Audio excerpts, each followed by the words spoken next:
بسم الله الرحمن الرحيم. ازيكم يا حبايبنا، عاملين ايه؟ يا رب تكونوا بخير. النهارده الزمالك ينهزم بسبب اوسخ حكم في مصر. الزمالك يخسر النهارده بسبب اوسخ حكم في مصر، احمد الغندور. من وجهة نظري تتفق تختلف معايا، حكم بوظ الماتش من اول قرار ليه في اول الماتش. وانا قلت ان الحكم ده بوظ الماتش. حكم ما اداش حق لعيبه الزمالك كامل، ما اداش. انت بخلي لعيبه الزمالك اي لمسه بفاول وانذار. زيزو عندك الماتش الجاي مش هيلعب، ابراهيم انا ضايع عندك الماتش الجاي مش هيلعب ونفسي ما يلعبش خالص. حسام عبد المجيد كارثه. عواد ما ينفعش يا عواد اللي بتعمله، ما ينفعش المدافع بتاعك تروح تتخانق معاه في الملعب يا عواد. ده غلط جدا يا عواد، ما ينفعش على الاطلاق. انت حارس نادي الزمالك، ما ينفعش اللي بيحصل ده.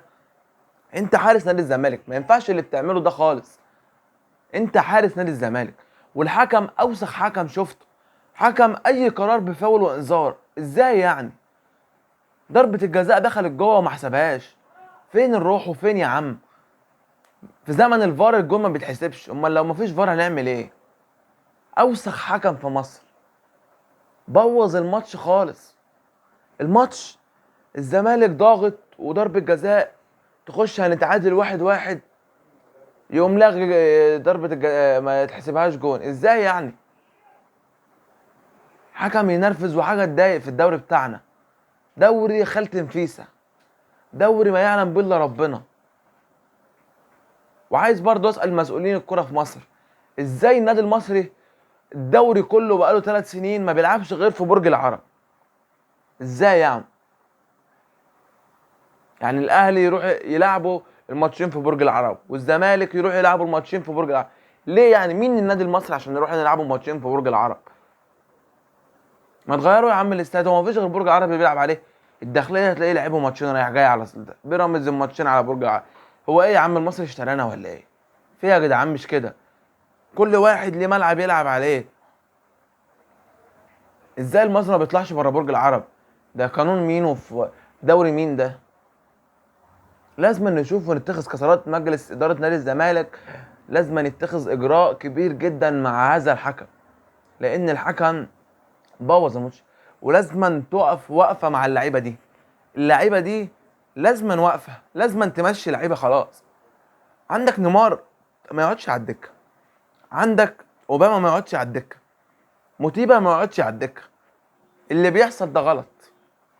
عندك مصطفى شلبي مشيه، ابراهيم رضاي مشيه، حسام عبد المجيد ما تلعبوش تاني. عندك كمان اقذر لاعب ابراهيم رضاي. وزيزو بقاله ماتشين مش في الفورمه على الاطلاق، محتاج ياخد راحه. زيزو جاي من ماتش غينيا بيساو مجهد جدا ومحتاج راحه. الماتش الجاي خد لك راحه، انت مش تلعب قدام فاركو، مجهد جدا جدا. لازم تاخد راحه، لازم كل اللعيبه لازم تمشي اللي قلتهم بالكامل دول. اللعيبه دي ما ينفعش على الاطلاق تكمل مع نادي الزمالك. الزناري يلعب قلب دفاع جنب المفتوح ثنائيه قويه، لكن حسام زباله زباله. ما ينفعش اللي بيحصل ده على الاطلاق. والحكم ده لازم يتخذ معاه اجراء جدا جدا. الاجراء لازم يتخذ مع الحكم ده. الحكم ده بوظ الماتش، بوظ، خلى الفريق متشتت من اول المباراه. ضربه جزاء لزيزو ما اتحسبتش، وفاول لعبد الله السعيد ما اتحسبش. راح زياد كمال عمل التاكلينج، لمس الكوره حسب عليه فاول واداله انذار. ابراهيم انا ضايف في اول كوره خالص في الماتش اللي بقول لكم عليها، بيجري كعبل في رجله الاثنين، خبط في لاعب المصري، حسب فاول واداله انذار. طب ازاي يعني دي تتحسب انذار يعني؟ احنا لو في دوري المظالم مش تتعمل كده. يعني ده فريق، انت ظلمت الزمالك النهارده والزمالك ما ادوش حقه كامل. الكوره ضربه جزاء ورجعنا للفار وقلنا ماشي.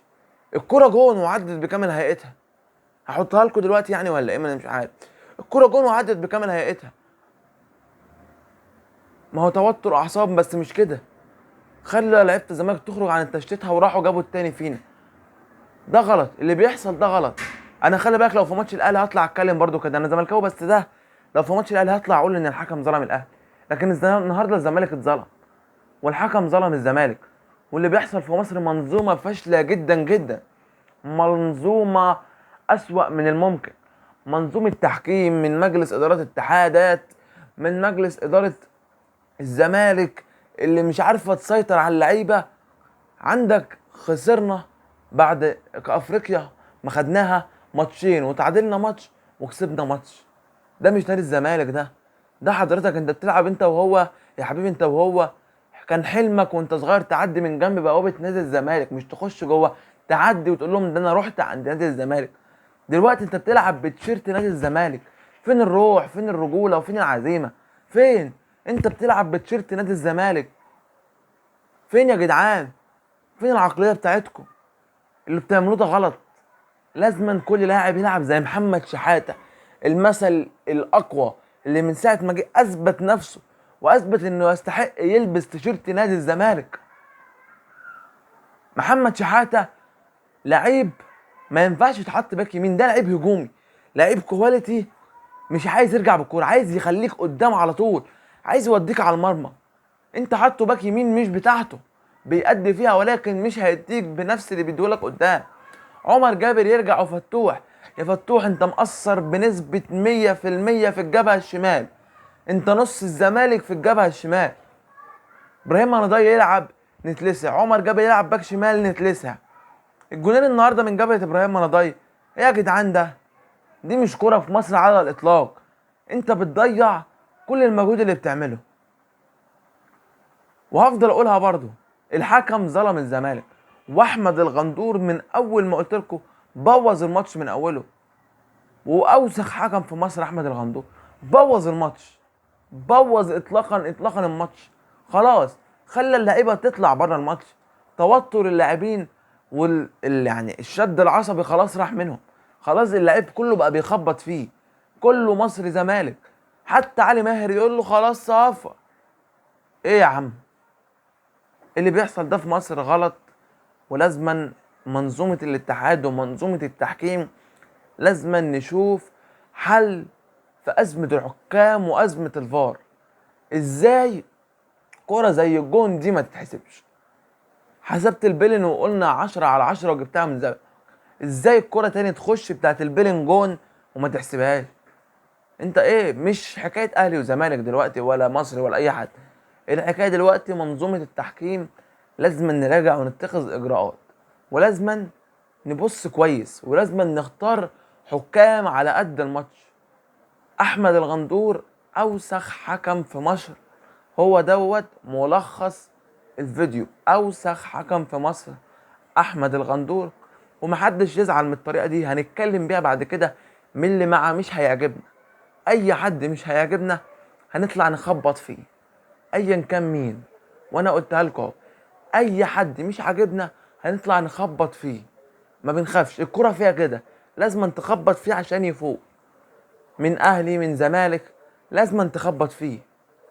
ما تنساش اهم حاجه الاشتراك وتفعيل الجرس واللايك والكومنت الايجابي، هيساعدنا تقديم الافضل. وما تنساش لو انت على الفيسبوك متابعه وشير عشان نوصل البعيد. وما تنساش الدعم الايجابي لاخواتنا الفلسطينيين، اللهم كن لهم عونا ونصيرا. الزمالك اتظلم.